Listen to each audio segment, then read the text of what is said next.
Assalamualaikum warahmatullahi wabarakatuh. Waalaikumsalam warahmatullahi wabarakatuh. Selamat datang di PDW Podcast Dharma Wacana. Nah, untuk kesempatan kali ini kita kedatangan tamu yang istimewa yaitu Bapak Rektor dari Universitas Dharma Wacana nih. Sebelumnya izinkan saya memperkenalkan diri. Nama saya Firdariana yang akan memandu obrolan santai kita nih bersama Bapak Rektor. Sebelum kita mulai Pak, boleh mohon memperkenalkan diri kepada para pendengar kita? Terima kasih. Saya Profesor Dr. Insinyur Soni Seni, Magister Pertanian, selaku Rektor di Universitas Dharma Wacana Metro periode 2024-2028. Terima kasih Bapak sudah menyempatkan waktu. Nah, mungkin kita perkenalan ya Pak ya. Ya, Boleh nih Pak diceritakan bagaimana sih perjalanan Bapak hingga sekarang bisa menjadi rektor di Universitas Dharma Wacana ini? oh, ya, makasih ya Firda ya. Jadi saya sebenarnya di lingkungan Yayasan Pendidikan dan Kebudayaan Wacana Metro ini memulai karir itu tahun 2001. Saat itu saya pindah dari PTS juga, PTS di Bandar Lampung, yaitu Sekolah Tinggi Ilmu Pertanian Surya Dharma. Nah, saya pindah tahun 2001 ke Sekolah Tinggi Ilmu Pertanian Dharma Wacana. Dan setelah itu ya berkarir di Stiper, karena dulu perguruan tinggi kita sebelum menjadi Universitas Dharma Wacana kan ada 4 perguruan tinggi. Ya. Yang salah satunya adalah Sekolah Tinggi Ilmu Pertanian. Mungkin itu. Jadi Bapak sebelum jadi rektor juga pernah menjadi dosen ya Pak ya? Ya, saya sebagai dosen tetap di Stiper, eh, statusnya dosen PNS ya, pegawai negeri sipil yang diperbantukan di Sekolah Tinggi Ilmu Pertanian saat itu. Jadi berkarir sebagai dosen, dan ya dosen memang berkarir kita menapaki jenjang akademik hingga akademik yang tertinggi, yaitu guru besar gitu. Nah Pak, jika Bapak bisa kembali ke masa lalu, Ya. nasihat apa yang akan Bapak berikan ke diri Anda sendiri yang baru lulus kuliah pada saat itu? Tentunya ketika mahasiswa baru pertama kuliah, baru pertama lulus maksudnya, pertama lulus kuliah, itu kan punya suatu keinginan atau idealisme tersendiri, ingin menjadi eh, seseorang yang berbeda dari eh, orang lain ya. Benar. Nah, contoh waktu saat itu ketika saya lulus, saya ingin mengabdikan ilmu yang saya geluti, ilmu pertanian, memang di bidang pendidikan.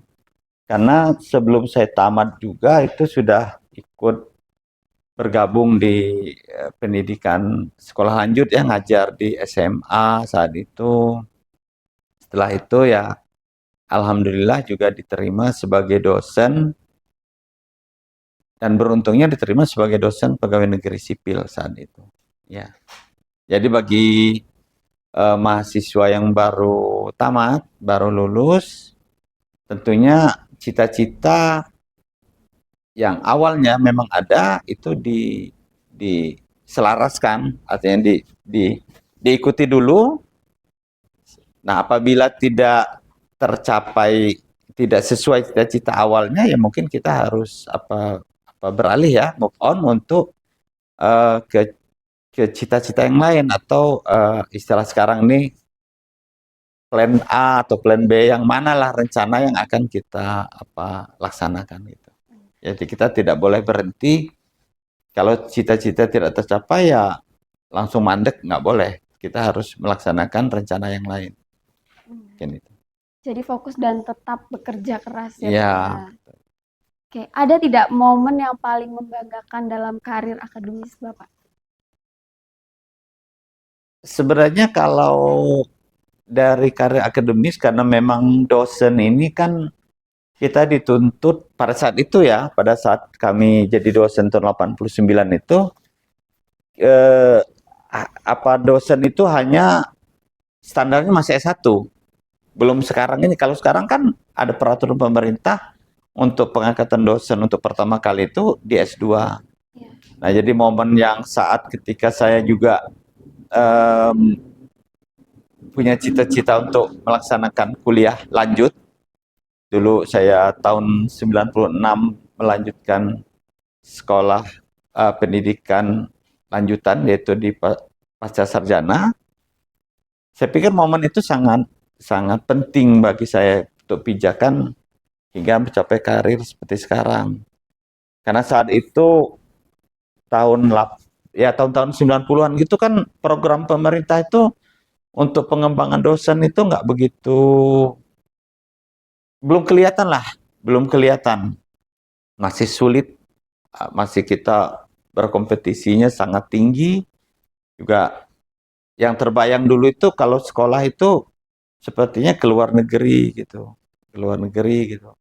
Nah, saya setelah 96 masuk 94 masuk ke program pascasarjana Unpad, tidak menunggu lama setelah selesai selain 96 saya melanjutkan untuk ke S3 ya dari 96 sampai 2001. Saya pikir itulah tonggak akademi saya sehingga bisa dapat mencapai jenjang akademis dosen pada saat ini. Mungkin itu. Oh iya Pak, untuk jenjang pendidikannya sendiri, Bapak dulu mengemban pendidikan dari mana saja? Dari tingkatan SD sampai kuliahnya? Kalau boleh. Kalau saya SD di kampung, karena memang saya kan lahir di salah satu kabupaten dulu itu, kalau tahun 70-an itu Kabupaten Lampung Selatan namanya. Iya. Lahir di Gisting, masih Kabupaten Lampung Selatan. SD, SMP juga sama di Kecamatan Talang Padang. Nah, baru setelah SMA saya berkompetisi ya, masuk ke SMA di Kota Madia namanya zaman dulu itu. Kota Madia Tanjung Karang Teluk Betung di SMA Negeri 2 atau SMA Negeri 2 Tanjung Karang namanya dulu. Dulu tahun 83 itu, 80. Nah, setelah itu tamat 83 melanjutkan S1 ke Fakultas Pertanian Universitas Lampung. Selesai tahun 87. Alhamdulillah tahun 89 itu diangkat menjadi dosen. 94 melanjutkan S2, 96 S3, tamat 2001. Ya itu ada apa namanya itu rangkaian cerita untuk pendidikannya. Oke, baik. Pak, boleh nih Pak ceritakan tentang pengalaman unik yang membentuk cara pandang Bapak tentang pendidikan. Jadi pendidikan ini hal yang sangat penting ya. Pendidikan dalam arti luas. Iya. Kenapa? Karena dengan pendidikan ini kita atau manusia bahkan suatu negara maju kalau pendidikannya itu memang secara umum masyarakatnya itu punya pendidikan yang eh, kita katakan dari level yang tingkat atas sampai berkuliah ya. Karena dulu waktu saat itu kita masih didominasi kan kalau tenaga kerja kita dulu masih SD kan. Iya. Nah, jadi dengan adanya pendidikan yang lebih tinggi diharapkan masyarakat kita atau warga negara kita, terutama di negara kita itu akan mendapatkan pencerahan bagaimana kita mengarungi kehidupan ini, karena kalau tanpa pendidikan saya yakin suatu negara itu nggak akan maju. Ya, itu pandangan saya. Kalau pendidikan hal yang sangat penting, tentu dibarengi dengan karakter ya, karakter dari seseorang itu untuk memang tetap amanah di menjalankan pendidikan dalam arti luas. Jadi jangan beranggapan kalau udah kuliah seperti itu selesai. Tapi karakter, akhlak itu penting untuk dikembangkan. Di atas ilmu masih ada akhlak ya Pak ya. Ya, lebih penting. Nah Kalau Bapak, orang nggak berilmu tapi nggak berakhlak, nggak bagus. benar. Itu harus akhlak lebih tinggi. Ya. Bapak, siapa nih sosok yang menginspirasi Bapak? Dan boleh diceritakan alasannya?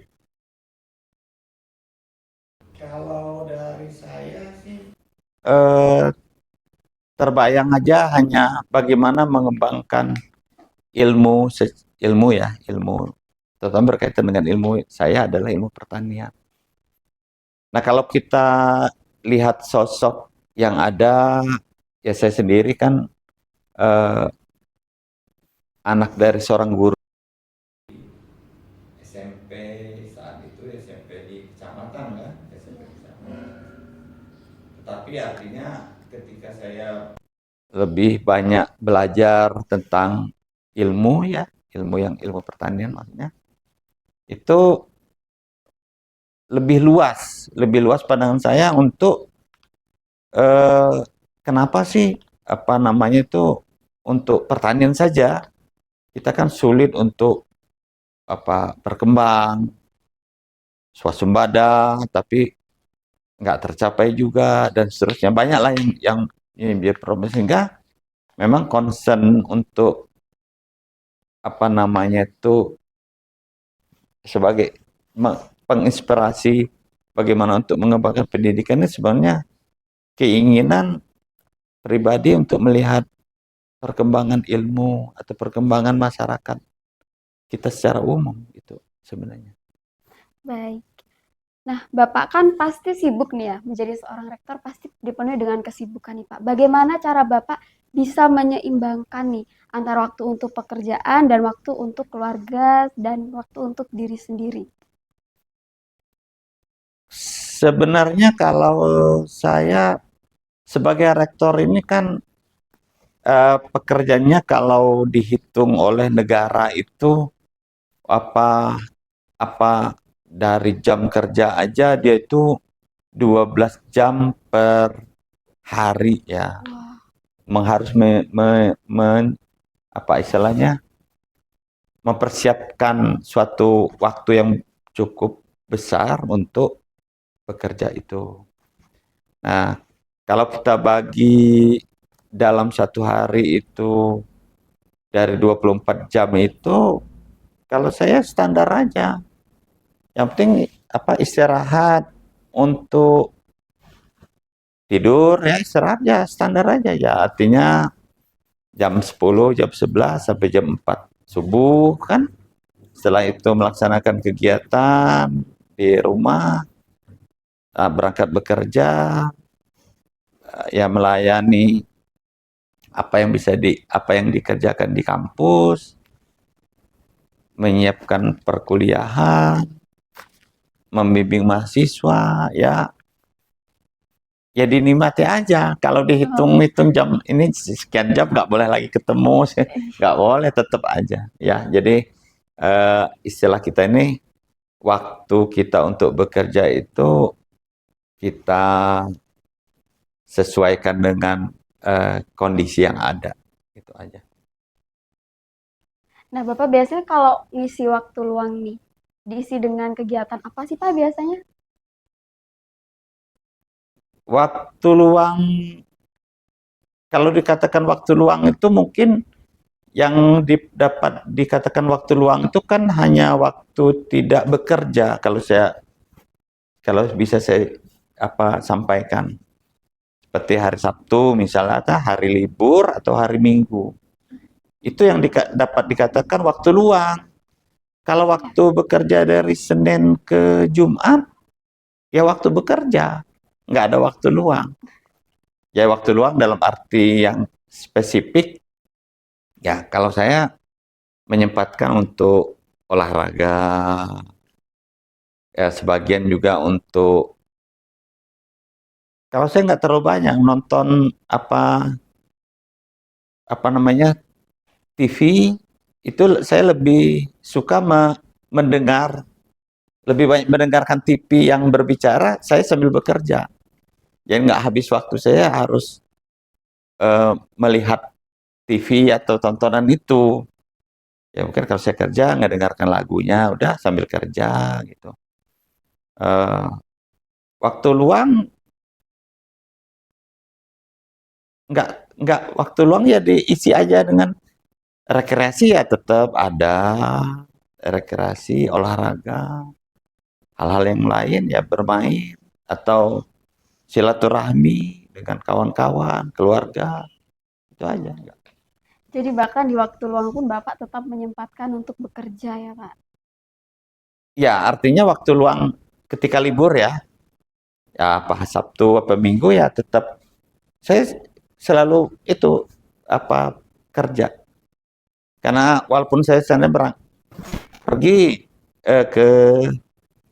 ke Bandung, tetap saya itu bawa laptop biasanya ke Palembang karena ada keluarga bawa laptop. Jadi waktu-waktu luang untuk di hotel misalnya di tempat istirahat ya kita bekerja melihat apa yang bisa kita kerjakan. Mungkin mahasiswa ada yang minta validasi misalnya gitu.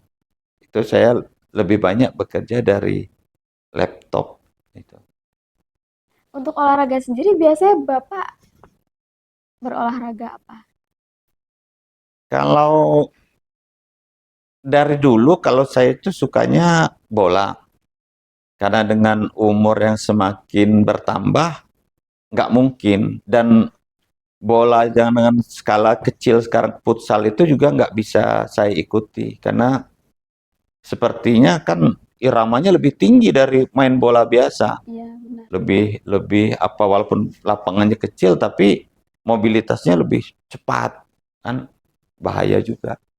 Nah, saya tuh banyak sekarang udah jalan 3 tahun nih saya berenang. Berenang eh, 1 minggu sekali berenang. Coba-coba kalau waktu yang kosong jalan kaki, jalan kaki hanya mutar lapangan gitu. Itu aja ya. Jadi yang rutin dapat dikatakan itu ya berenang 1 minggu 1 kali.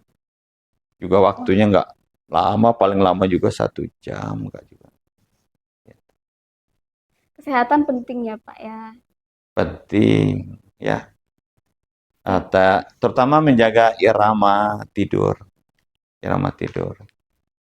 Kalau saya karena saya memang suka bola, nonton bola itu sebenarnya masih kebayang sekarang nonton bola larut malam gitu, tapi udah sulit.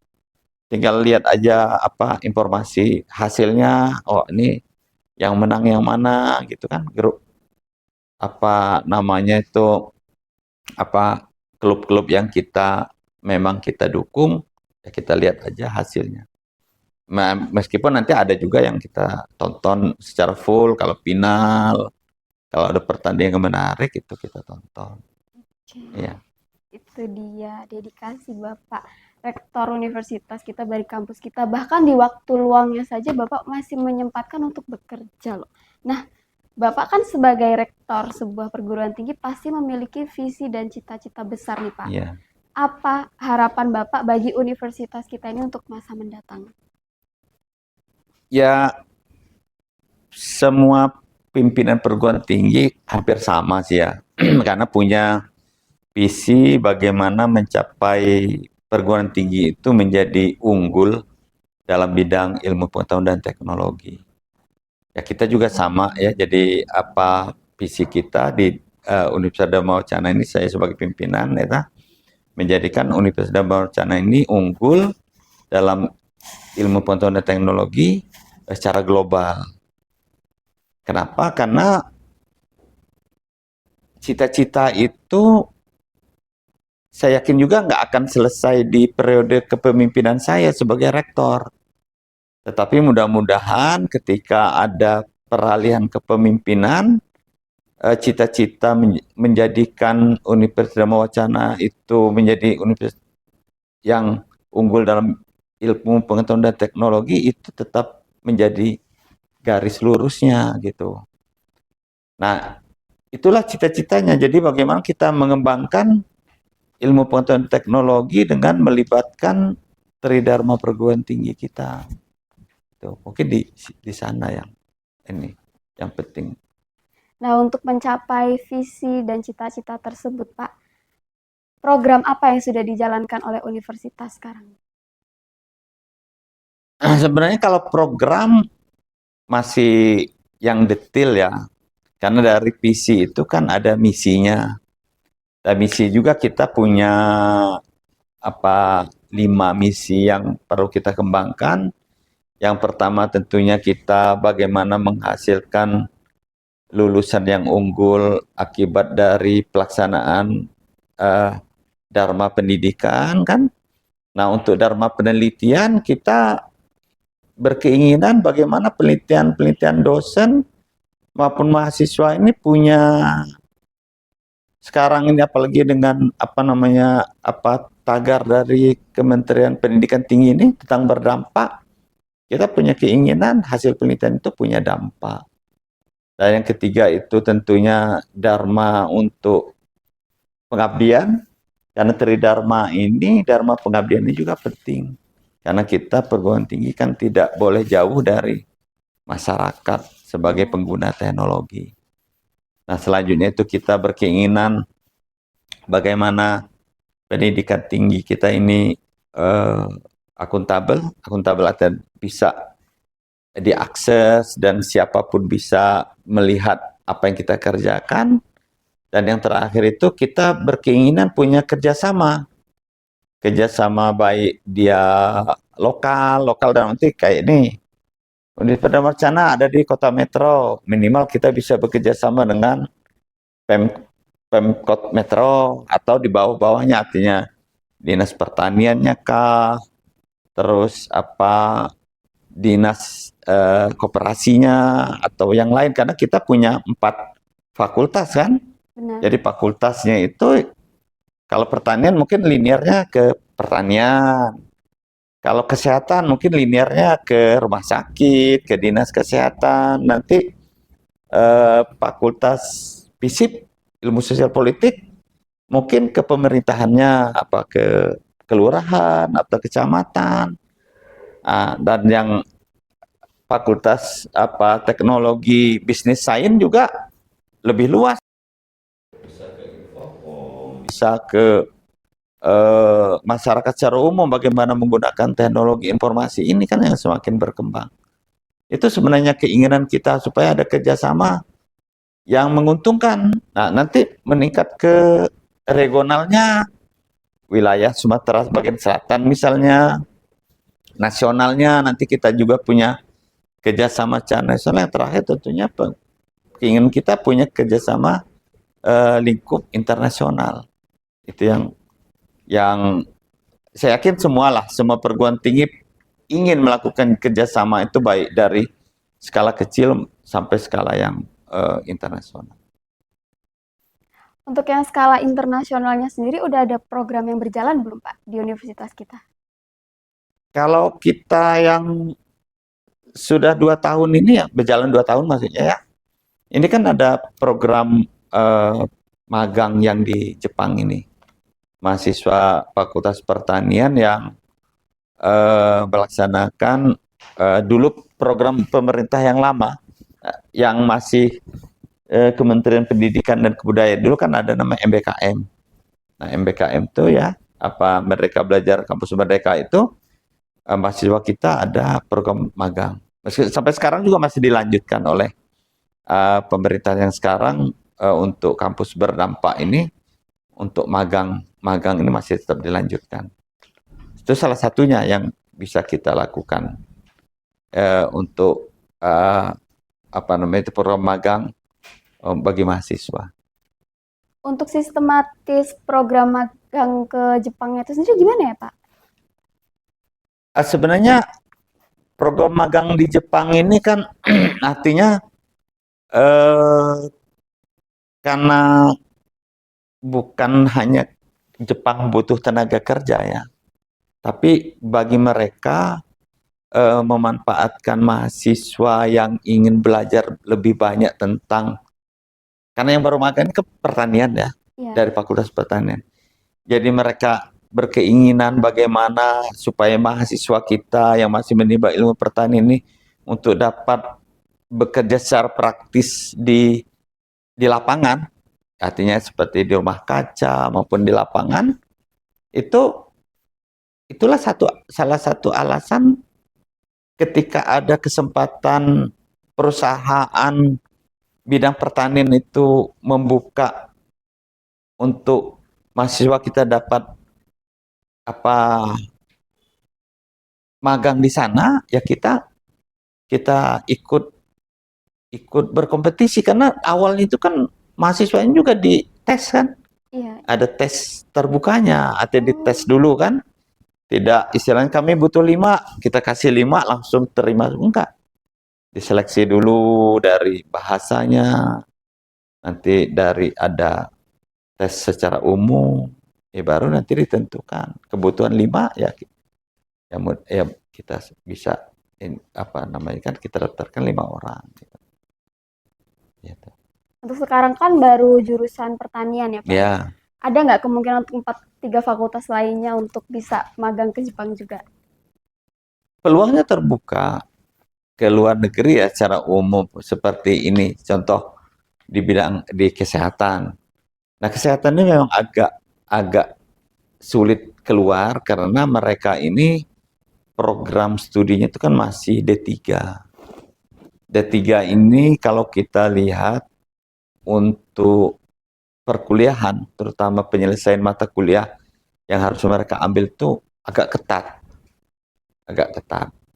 Nah, sehingga eh, kita untuk mengakui atau merekognisi mata kuliah yang ada itu belum. Nah, kalau untuk yang terbuka lebar itu sebenarnya untuk Fakultas Teknologi ya, Sains dan Bisnis ini. Itu yang terbuka karena kita ketahui untuk di luar negeri ya, apakah Jepang, Taiwan gitu kan, yang memang Taiwan terutama itu kan pusat dari pengembangan IT, IT yang kayak semikonduktor itu banyak di Taiwan kan. Iya, iya. Artinya kalau kalau Fakultas Teknologi ini memang punya kesempatan untuk melakukan kerjasama berupa pemagangan di luar negeri, apakah ke Korea ataukah ke Taiwan, itu sangat baik. Itu kedepannya kita bisa bisa kita adakan kerjasama juga. Baik. Nah, Bapak, kan universitas kita ini baru ya Pak ya ibaratnya. Ya, ya. Nah, gimana sih cara Bapak mengatasi perselisihan yang antar fakultas yang tadinya kan pada berdiri sendiri-sendiri nih Pak? Mm-mm. Gimana cara mengatasi rasa individualis antar fakultas? Ya pasti ada ya, karena perguruan tinggi Universitas Dharma Wacana ini kan dapat kita katakan umur kan baru belum 1 tahun. Benar. Nanti tanggal 19 September ini baru 1 tahun. Jadi dia natalis itu di tanggal 19. Dan artinya umur dari perguruan tinggi yang sebelumnya, 4 perguruan tinggi yang bergabung itu juga umur yang sudah dewasa. Seperti pertanian yang didirikan di sebelum tahun 90 sama dengan FISIP juga sebelum tahun 90. Artinya kalau dihitung sampai sekarang kan umurnya udah dewasa kan, udah Benar. di atas 40 tahun. Nah, rasa egosentris tetap ada pasti. Kenapa kita kan dapat kita kata pasti ada. Nah, tetapi saya sebagai pimpinan tentunya berusaha agar konsolidasi dari fakultas ke universitas ini berjalan eh, lebih baik ya, meskipun nggak mulus tetapi ada benjolan-benjolan, ada itu hal yang wajar lah ya, yang wajar karena namanya baru bergabung. Tetapi keinginan saya dengan jajaran pimpinan lainnya juga sama.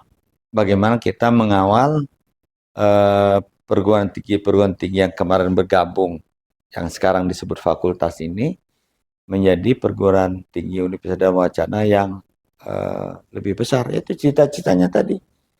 Kita ingin menjadi perguruan tinggi yang unggul gitu. Oke. Bagaimana cara menyeimbangkan tuntutan akademis dan kesejahteraan staf serta mahasiswa, Pak? Nah, ini yang problem dasar juga ya. Jadi problem dasar. Jadi gini, kalau kita kaitkan dengan tuntutan akademis, kita berusaha atau tetap melaksanakan pedoman akademis yang ada, yang sudah ada kita laksanakan, terutama dari perkuliahan. Nah, perkuliahan ini sebenarnya kan sudah diatur oleh pemerintah ya melalui kementerian. Untuk penyelesaian tingkat sarjana saja kan sudah ditentukan 144 SKS minimal dengan tugas-tugas yang lain. Artinya hal-hal seperti ini itu menjadi acuan kita. Kita tidak boleh keluar dari peraturan sudah digariskan oleh pemerintah. Nah, apabila kita melanggar itu artinya melanggar aturan. Nah, berkaitan dengan pelaksanaan perkuliahan yang dilaksanakan oleh dosen dan mahasiswa sebagai konstituennya, itu kan pasti melibatkan pembiayaan. Nah, pembiayaan ini kalau kita di swasta ini kan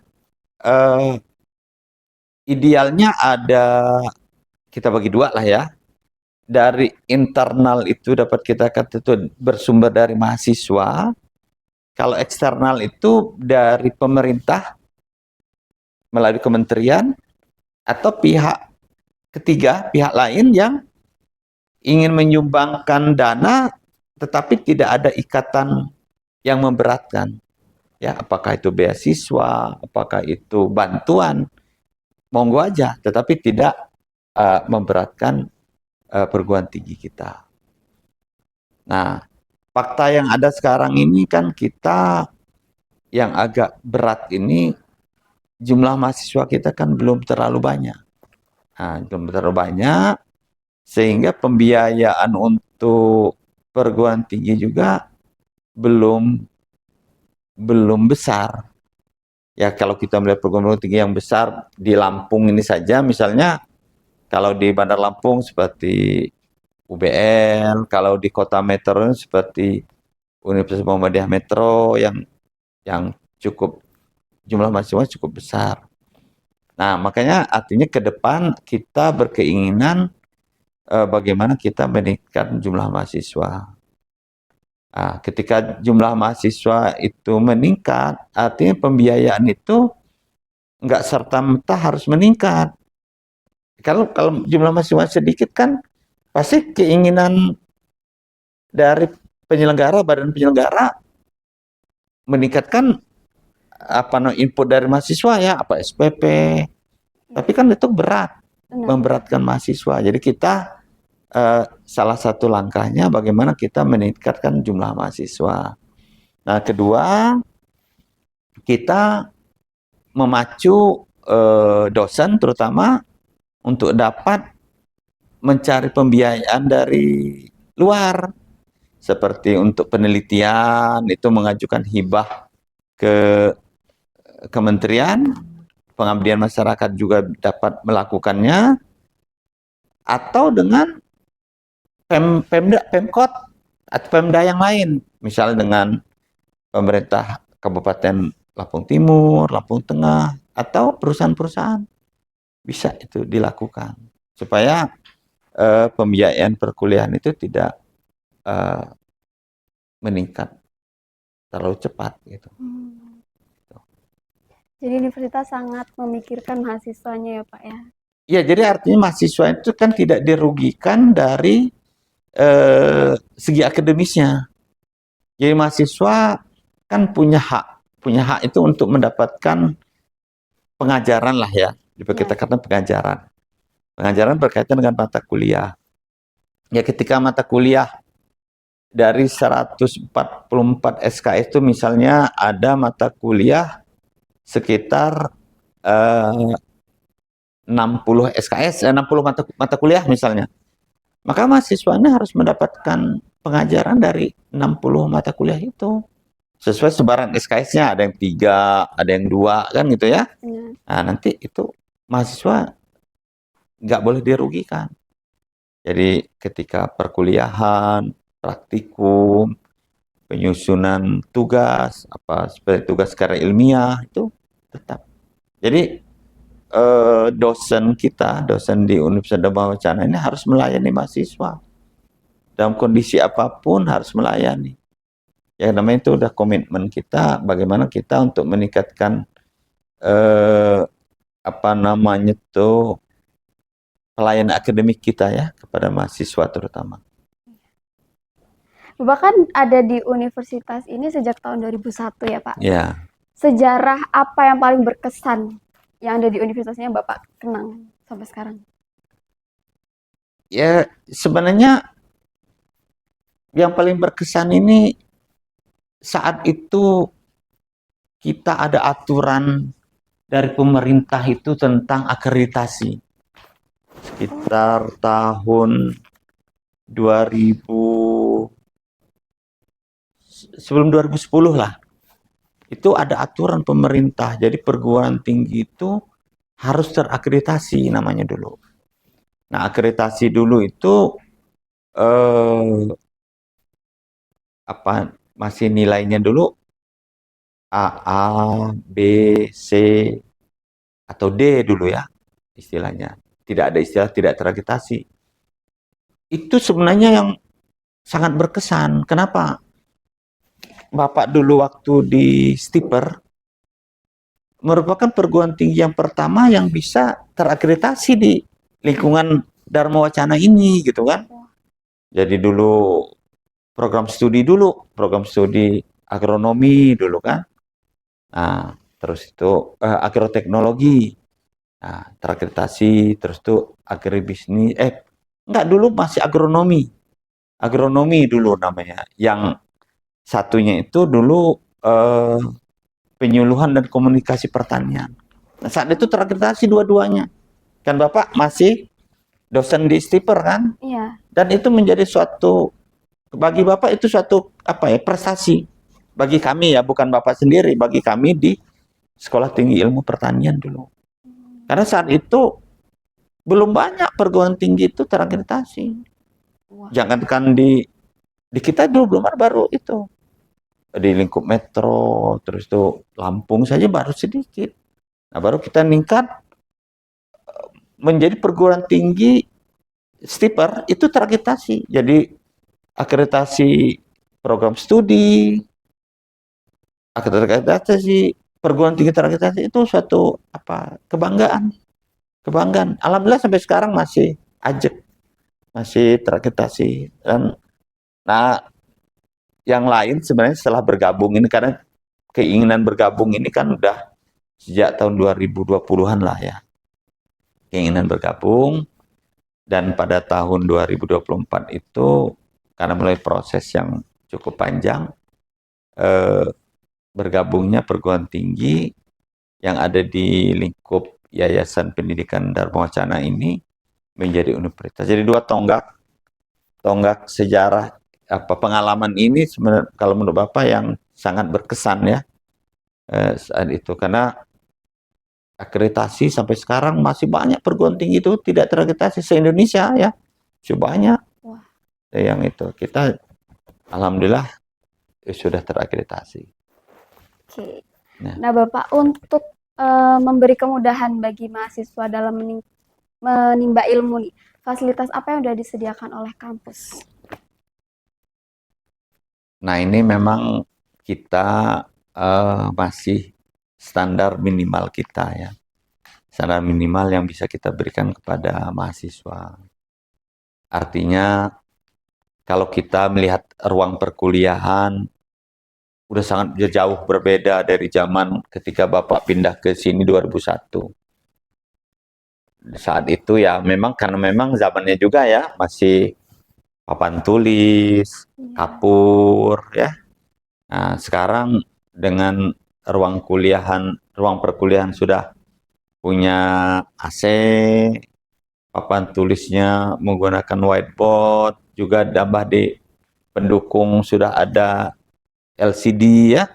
Itu salah satu perangkat perkuliahan yang sudah agak lumayan. Zaman dulu memang masih sangat jauh ya, tapi memang saat-saat seperti saat itu ya hampir sama. Nggak negeri maupun swasta juga hampir sama. Itu salah satunya. Dan juga untuk fakultas-fakultas yang memang punya ruang mata kuliah yang ada praktikumnya, juga kita dapat menyediakan laboratorium ya untuk standar minimalnya. Di pertanian ada laboratorium, di Fakultas Teknologi juga ada laboratorium komputer ya. Di PIKES ada laboratorium untuk keperawatan. Di FISIP juga ada. Dan juga perpustakaan meskipun belum begitu baik dari pelayanan maupun ketersediaan buku atau sumber belajarnya ya, sumber pembelajaran kita masih terbatas.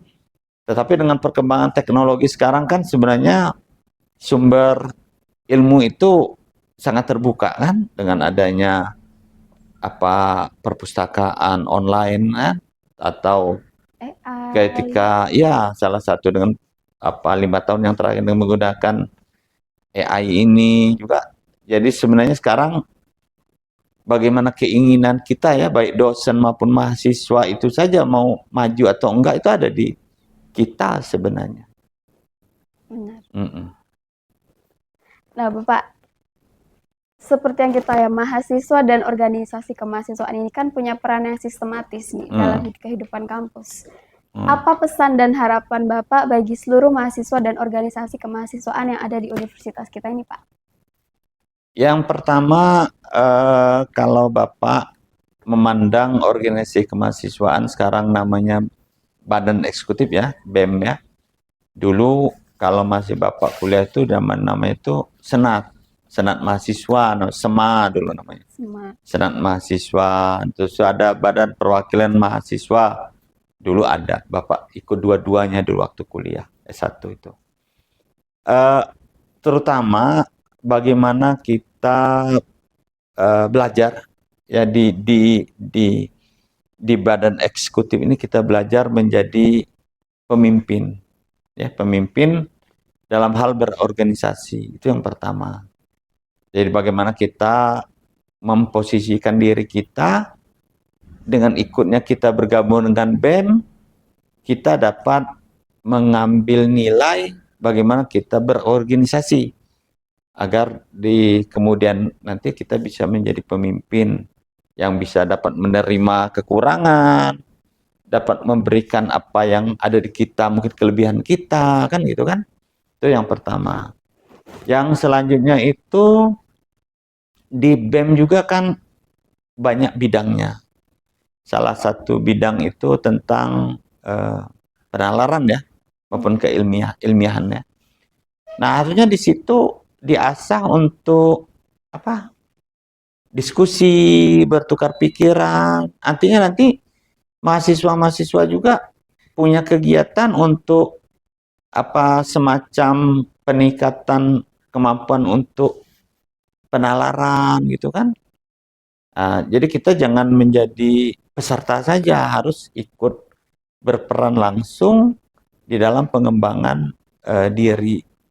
Karena tujuan akhir dari kita ikut organisasi kemahasiswaan ini adalah agar si mahasiswa nanti setelah tamat itu menjadi pribadi yang cukup yang cukup lengkap lah ya, dari ilmu pengetahuan saya sudah dapat, kepemimpinan dia sudah dapat karena berorganisasi, kemampuan untuk bernalar, merencanakan sesuatu juga ada. Mungkin itu. Selama Bapak menjadi rektor di universitas ini nih Pak, tantangan-tantangan apa sih yang sering Bapak hadapi? Sebenarnya kalau tantangan yang dihadapi ya banyak ya, bagaimana kita menyikapi saja ya, karena memang kalau perguruan tinggi swasta itu dia yang pasti itu dia ada di atasnya, namanya itu badan penyelenggara. Nah, badan penyelenggara itu kalau kita sebutkan yayasan. Nah, artinya ketika kita bagaimana kegiatan yang ada di universitas itu memang selaras dengan kebijakan yang dikeluarkan oleh badan penyelenggara. Nah, kalau selaras sebenarnya nggak ada masalah. Ya, tapi pasti ada masalah, pasti ada pertentangan, pasti ada yang tidak sesuai. Ya, saya sebagai pimpinan di universitas ini ya berusaha untuk supaya perbedaan itu ya diperkecil ya. Hal-hal yang memang belum sesuai ya kita diarahkan sesuai, meskipun perbedaan pasti ada ya, perbedaan pasti ada. Karena apa namanya itu cita-cita dari badan penyelenggara dan cita-cita pendidikan tinggi yang terbaik itu ya sejalan. Itu. Menurut Bapak, isu apa nih yang paling penting untuk diperhatikan dalam ekosistem pendidikan tinggi di Indonesia? Kalau yang sekarang dan ke depannya ya, sebenarnya Bapak ini juga agak pesimis ya. Kenapa Pak? Kenapa? Karena sebenarnya kepada mahasiswa kita ini apa yang Bapak lihat sekarang ya. Saya juga ngobrol ke kawan-kawan ya, karena saya punya kawan pimpinan perguruan tinggi negeri kan gitu ya. Apa semangat si mahasiswa ini berkurang untuk lebih banyak memperdalam ilmunya. Nah, padahal sekarang ini sumber belajar itu kan lebih banyak. Yang tadi kan artinya teknologi informasi semakin berkembang, perpustakaan online itu banyak sekali. Terus untuk pencarian bahan-bahan perkuliahan itu kita tinggal masuk ke open system yang mana kan gitu kan. Benar. Atau didukung lagi teknologi AI ini. Nah, tapi kenapa si mahasiswa ini malah terlena? Ya terlena apa? Karena terlena penggunaan smartphone ini yang nggak pas. Jadi smartphone ini digunakan bukan untuk mendukung pembelajarannya itu. Karena ini pengalaman kawan saya yang memang salah satu pimpinan di fakultas di perguruan tinggi negeri, sampai ngomong gitu dia pas mau nguji skripsi nilainya besar, saya lihat 3,89 gitu IP-nya ya. Wow. Begitu ditanya, kayaknya kayak enak kuliah zaman kita dulu, katanya bilang gitu kan, karena kawan gitu. Jadi, nah itu jadi kan ngerasa, artinya bukan di swasta aja yang terjadi ini, di negeri pun hampir sama. Tapi nggak semua kan ya, nggak semua kan. Tapi kalau kita hitung dari jumlah mahasiswa yang sekian juta orang kan, harapannya kan lebih banyak yang untuk lebih maju kan gitu. Cemas ya Pak ya? Ya bukan sih, nggak juga cemas, menggemaskan aja. Kenapa harusnya kita ini, dulu contoh Bapak ya, Bapak mau selesai itu tahun 87. Jadi 86 itu 86 87 itu peralihan, 86 kami KKN, 87 awal kami udah penelitian gitu kan. Kami dulu Fakultas Pertanian Unila yang tahun 87 ya segitulah, perpustakaannya kecil, cuman ada skripsi aja. Ya kami ke Bogor, rombongan berapa orang, 7 apa 6 orang gitu, ngekos untuk mencari ilmu karena kita anggap IPB itu gudangnya ilmu pertanian kan, Iya. sakingnya ya gitu kan. Nah yang sekarang kan sumber ilmunya banyak tapi kok malah agak melempem gitu kan. Harusnya kita kan lebih lebih bagus apa namanya itu karya tulis kita, tugas-tugas kita yang dibebankan dosen ke mahasiswa itu lebih banyak sumbernya kan gitu kan. Nah itu, tapi ya harapan lah ya supaya lebih baik. Oke, nah itu tadi Pak. Sebelum penutup nih Pak, mungkin Bapak bisa ngasih saran dan motivasi bagi seluruh aktivis yang ada di kampus kita ini supaya lebih semangat dalam berkarya dan menimba ilmu Pak. Silahkan. Khusus pada mahasiswa, mari kita manfaatkan sebesar-besarnya era teknologi informasi ini, bagaimana kita mengembangkan ilmu. Kita jangan terlena dengan adanya era teknologi informasi, terutama penggunaan smartphone ini, malah membuat kita untuk mencapai atau memperdalam ilmu yang lebih tinggi itu tidak tercapai. Nah, saya pikir itu harapan saya. Jadi kita jangan terlena dengan adanya teknologi ini. Nah, kepada rekan sejawat dosen ya, marilah kita tetap berinovasi. Bagaimana kita meningkatkan, bagaimana kita mentransfer ilmu pengetahuan yang sudah sampai di kita kepada mahasiswa kita, supaya mahasiswa kita khususnya di Universitas Dharma Wacana ini menjadi setara dan selevel dengan perguruan tinggi negeri maupun perguruan tinggi swasta yang lain. Mungkin itu harapan saya. Itu dia motivasi dari Bapak Rektor Universitas Dharma Wacana, teman-teman. Untuk semua pendengar setiap PDW, saksikan episode berikutnya bersama tamu-tamu dan narasumber yang menarik lainnya. Terima kasih kepada Bapak sudah menyempatkan waktunya. Kami akhiri. Wassalamualaikum warahmatullahi wabarakatuh. Waalaikumsalam warahmatullahi wabarakatuh. Terima kasih.